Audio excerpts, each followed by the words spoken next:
எவ்வளோ விளக்கம் கொடுக்குறான். வேண்டாம், போர் வந்தால் நமக்கு அழிவு இருக்கு, மக்கள் இறந்துருவாங்க, பொன் பொருள்லாம் அழியும், நாடு சேதமாக, நாடே இருக்க எவ்வளோ சொல்லி பார்க்குறான். ஆனால் துரியோதனன் என்ன பண்ணலை, கேட்கல.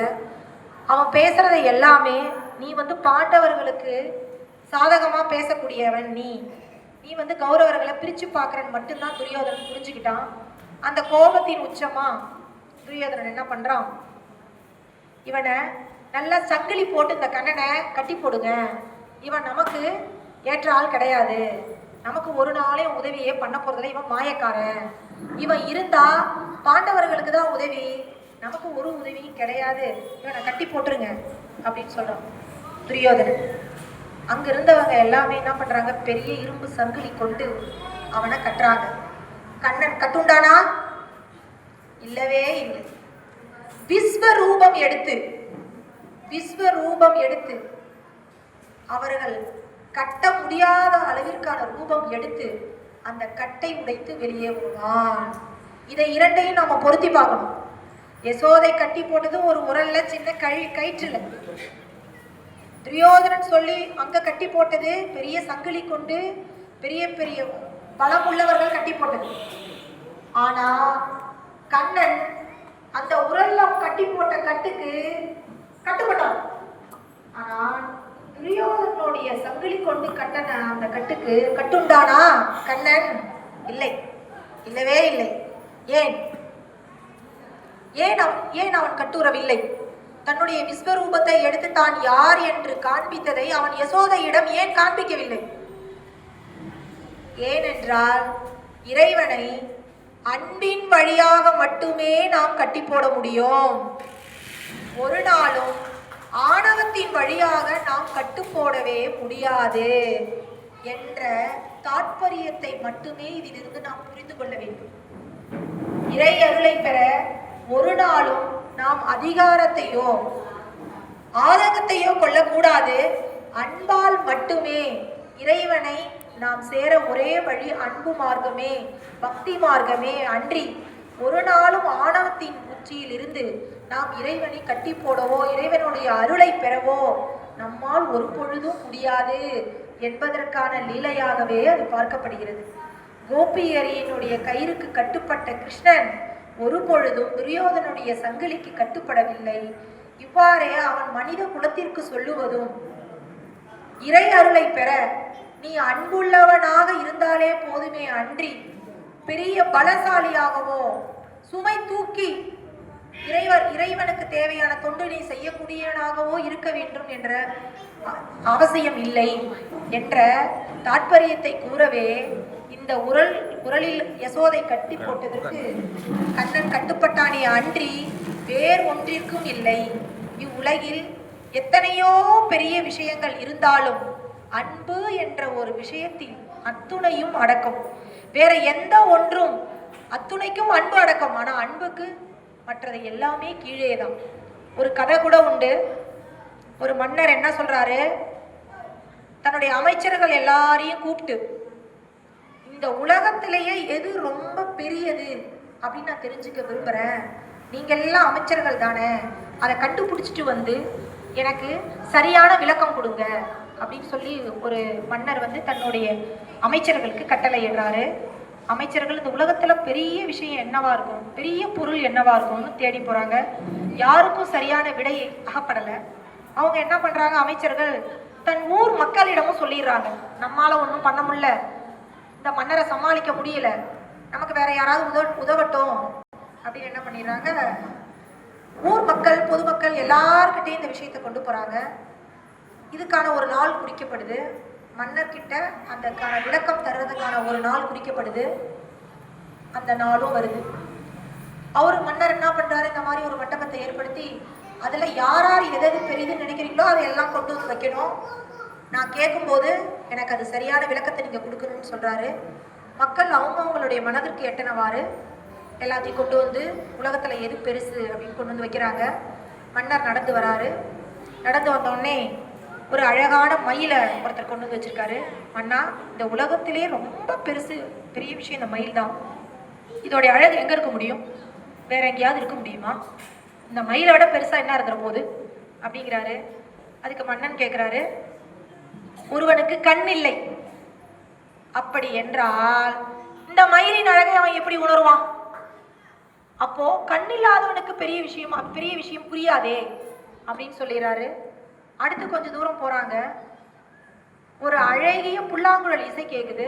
மன்னா, இந்த இசையை விட இந்த உலகத்துல ஏதாவது பெருசா இருக்க முடியுமா? முடியவே முடியாது. இசைக்கு மயங்காதவரே கிடையாது. கண்டிப்பா இந்த உலகத்திலே பெரிய விஷயம் இசை மன்னா அப்படின்னு சொல்றாரு. மன்னர் கேட்கிறாரு, ஒருவனுக்கு காது கேட்கவில்லை, அவனிடம் நீ எப்படி கொண்டு இந்த இசையை சேர்ப்பாய் அப்படின்னு கேட்கிறாரு. இவ்வாறே ஒன்றாக காட்டி கொண்டு போறாங்க. ஒவ்வொன்றுத்துக்கும் மன்னர் கேட்கக்கூடிய அந்த பதிலாகப்பட்டது சரியான விளக்கத்தை கொடுக்கவில்லை. அப்புறம் ஒரு ரொம்ப ஒரு ஒரு ஒரு ஒரு சாதாரண விவசாயி என்ன பண்றாரு, ஒரு சின்ன சிலை, அந்த சிலையில் ஒரு இயலாதவருக்கு, உடல்நிலை முடியாதவருக்கு ஒரு நல்லா ஒருத்தவங்க உட்காந்து சாப்பாடு ஊட்டுற மாதிரி, ஊட்டி விடுற மாதிரி ஒரு பொம்மை. அந்த பொம்மையை எடுத்துட்டு போய் காட்டுறாரு. மன்னா, இவருக்கு ரொம்ப உடம்பு முடியல, இவங்க அன்பா சாப்பாடு ஊட்டி விடுறாங்க, இதுதான் இந்த உலகத்திலே ரொம்ப பெரிய விஷயம் அப்படிங்கிறாங்க.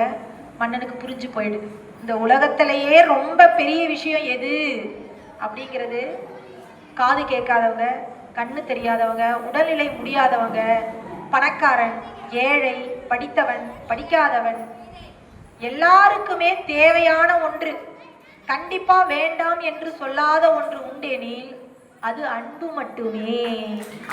அன்பை தவிர வேற எந்த ஒன்றும் ஒரு மனிதனை தேவையை அது நிறைவு செய்யும், மற்றொரு மனிதன் தேவையை அது ஒரு நாளும் நிறைவு செய்யாது. அன்பு மட்டுமே பிறந்தது முதல் இறப்பு வரை அனைவருக்கும் தேவையான, பெருக்க முடியாத, ஏற்றே கொள்ளக்கூடிய ஒன்று என்றால் அது அன்பு மட்டுமே அப்படின்னு அந்த கதையில சொல்லுவாங்க. மன்னர் ரொம்ப வியந்துருவாரு. அந்த மாதிரி கோபிகையருடைய அன்புக்கு அவர் கட்டுப்பட்டாரே தவிர ஒரு பொழுதும் இந்த உலகத்தில் உள்ள எந்த ஆடம்பர ஆணவத்திற்கோ இறைவன் கட்டுப்படவில்லை. இறைவன் அது வழியாக நமக்கு சொல்லுவது என்னவென்றால், பணமோ பதவியோ படிப்போ இறைவனை அடையவோ சக மனிதனை அடையவோ அது பொருள் அல்ல, அன்பு மட்டுமே பொருள். அப்படி என்பதே இந்த உரலில் கட்டுண்டை. மேலோட்டமாக பார்த்தால் உரலில் யசோதை கட்டனா, அவ்வளோ குறும்பு பண்ணான் கண்ணன், அவ்வளவுதான். ஆனா இதுல நம்ம புரிஞ்சுக்க வேண்டியது அன்பு என்ற மிகப்பெரிய ஒரு வார்த்தை, ஒரு வாழ்க்கை. இதை நாம் கண்ணனை படிக்கின்ற ஒவ்வொரும், கண்ணனை சேரணும் என்று நினைக்கக்கூடிய ஒவ்வொருவரும் இந்த தாற்பயத்தை கண்டிப்பாக அறிந்தே கொள்ள வேண்டும் என்று நினைக்கிறேன். அடுத்ததாக அனைவருக்கும் விழுந்த அடி.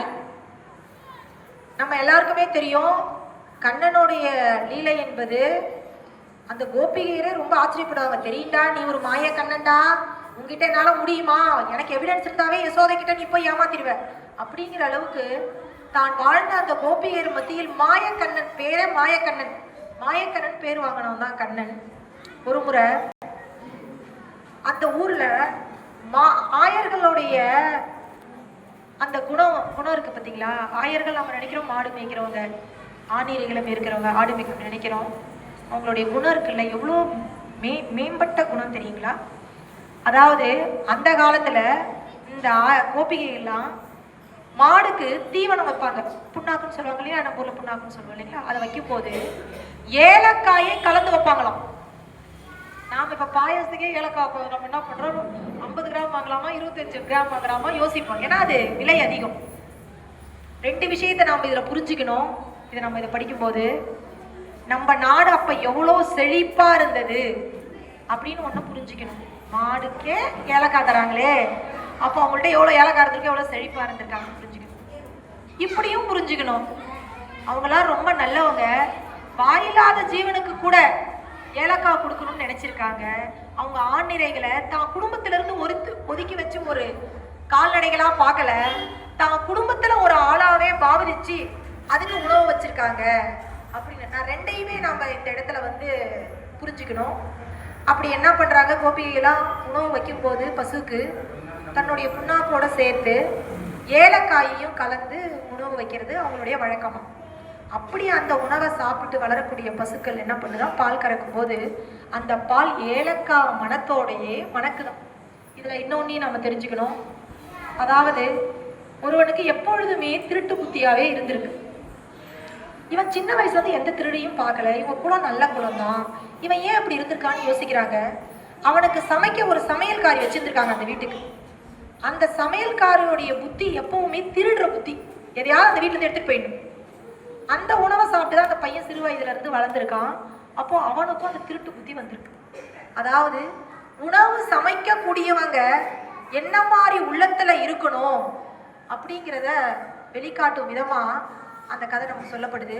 அவ்வாறே கோபிகைகளுடைய மனம் எப்படி இருந்ததோ அவங்க கொடுத்த உணவும், அங்க இருக்க ஆண்நிறைகளுடைய மனம் அதுங்க கொடுத்த பால்ல இருந்த மனம், இது எல்லாம் கண்ணன் மட்டும் அந்த ஊர்ல இறைவனா வரல. கண்ணன் கூட இருந்த மனிதர்களும் எவ்வளவு ஒரு உயர்ந்த குணத்தோடையும் பண்போடையும் வாழ்ந்தாங்க அப்படிங்கிறதையும் நாம ஆடு மாடு மேய்க்கிறவங்க அப்படின்னு சொல்றோம். அவங்களுடைய மனசுல இருந்த அந்த வெள்ளந்தித்தனம் சொல்லுவாங்க இல்லைங்களா, தமிழ்ல வெள்ளந்தித்தனம் எப்படி இருந்தது நம்ம பார்க்கணும். அந்த பால் என்ன பண்ணுதுங்களா, நல்லா ஏலக்காய் சுவையோடைய மனத்தோட இருக்குங்களா. கண்ணன் தான் தெரியுமே, திருடி சாப்பிட்றதுல கெட்டிக்காரனாச்சே. ஒரு கோபிகை வீட்டுல அந்த பாலை நல்லா காய்ச்சுறாங்க. இவன் வெளியே விளையாடும் போது அந்த வாசனை வந்துடுச்சு அவனுக்கு. ஆஹா, நல்ல ஒரு மனமுள்ள பால் இந்த வீட்டுல காய்ச்சுறாங்க, போய் அதை எப்படியாவது எடுத்து குடிச்சிடணும் அப்படின்னு உள்ள போய் அந்த கோபிகை இல்லாத நேரமா பார்த்து அந்த பாலை எடுத்து கண்ணன் குடிக்கணும். கரெக்டா கோபிகை என்ன பண்ணிட்டா, தெரியும் கண்ணா நீ வருவன் தான் நான் ஒளிஞ்சிருந்து பார்த்தேன், கரெக்டா நீ வந்துட்டா, கையும் காலமா மகட்டிட்டேன்னு ஒரு பெரம் எடுத்துட்டு வராங்க, குச்சி எடுத்துட்டு அவனை முதுகுல ஓங்கி ஒரு அடி அடிக்கிறாங்க. இந்த அடியாகப்பட்டது பூலோகத்தில் இருக்கக்கூடிய அனைவரிலிருந்தும் பூமியில் இருக்கும் அனைவர் வரைக்கும் ஈ எறும்பு உட்பட அனைவரின் முதுகிலும் விழுது, வலிக்குது, எல்லாருக்கும் வலிக்குது. அந்த அடித்தால் அல்லவா கோபிகை, அவள் முதுகுலையும் விழுது. ஆனா கண்ணனுக்கு வலிக்கல. இந்த அடியை உணர்ந்த கோபிகை, கண்ணா நீ ஒரு மாயக்கண்ணன் அப்படின்னு சொல்லி விட்டுறா. இதுதான் அந்த லீலை. இந்த லீலை சொல்லக்கூடியது நமக்கு என்ன என்ன என்ன பாடுனா, அதாவது அடி விழுந்தது என்னவோ கண்ணனுக்கு தான், அடியை உணர்ந்தது என்னவோ உலகில் உள்ள அனைத்து ஜீவராசிகளும் உணருது. இது நமக்கு எதை உணர்த்துதுன்னா, உலகில் உள்ள ஜீவராசிகள் வேறு அல்ல, இறைவன் வேறு அல்ல. உலகில் உள்ள அனைத்து ஜீவராசிகளும் இறைவனின் திருவடிவமே. எறும்பா இருக்கலாம், ஈயா இருக்கலாம், புழுவா இருக்கலாம், ஆடா இருக்கலாம், மாடா இருக்கலாம், மனிதனா இருக்கலாம், யாரா வேணாலும் இருக்கலாம்.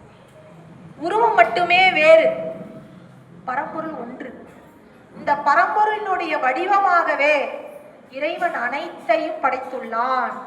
இத சரி, இறைவன் எல்லா இடத்துலயும் இருக்கான், எல்லாமாவே அவன் இருக்கான், நமக்கு என்ன இதுல தாற்பயம் இருக்கு, நாம என்ன பண்ணணும்? இறைவன் கோவில்ல இருக்கான்னு தெரிஞ்சா நாம என்ன பண்ணுவோம்? நம்ம செருப்பு அங்கேயே கழட்டி விட்டுருவோம், குளிக்காதவங்க குளிச்சிருவோம், பொய் சொல்லாதவங்க அங்க ஐயோ நம்ம கோயிலுக்கு வந்திருக்கோம், பொய் சொல்லக்கூடாதுன்னு நினைப்போம். எல்லா நல்ல காரியங்களையும் அந்த கோயிலுக்குள்ள செய்யணும்னு நம்ம நினைப்போம். கோயிலை விட்டு வெளியே போயிடுறோம். நாளைக்கு குளிச்சிக்கலாம் அன்னைக்குனா, நமக்குன்னா வெள்ளிக்கிழமை அன்னைக்கு நம்ம நாளைக்கு குளிச்சிக்கலாம். நம்ம வீட்டுக்கு நீ யாரும் வரப்போறதுல பாத்திரம் குழம்பு வச்சிருந்தா யார் பார்த்துக்கலாம்? இந்த பொய் தானே, இதை சொன்னா நமக்கு ஒரு 100 ரூபாய் கிடைக்குது, பரவாயில்ல இந்த பொய் சொல்லிக்கலாம் அப்படின்னு நம்ம நினைப்போம். இது என்னன்னா, இறைவனை கோயில்ல வச்சு மட்டுமே நீ பார்த்தீனா கோயில்ல மட்டுமே நீ நல்லவனா இருப்ப. இறைவன் எங்கும் இருக்கான் என்று உணர்ந்தீனா எங்கேயுமே நீ நல்லவனா இருப்ப, எங்கேயுமே நீ நல்லதுதான் செய்வ. நாம் ஒரு அடி அடித்தால் இறைவன் மீதுதான் விழும் என்று தெரிந்தால் நீ அந்த அடியை மற்றவனுக்கு போய் அடிப்பியா?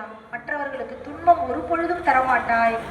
இறைவனுடைய வடிவமாகவே நீ அனைத்தையும் பார்த்தாயே, ஆனால் ஒரு பொழுதும் உன்னிடம் தீய எண்ணங்களோ தீய செயல்களோ அன்றாது, மாறாக நல்ல எண்ணங்களும் நல்ல செயல்களும் நிறைந்து இருக்கும்.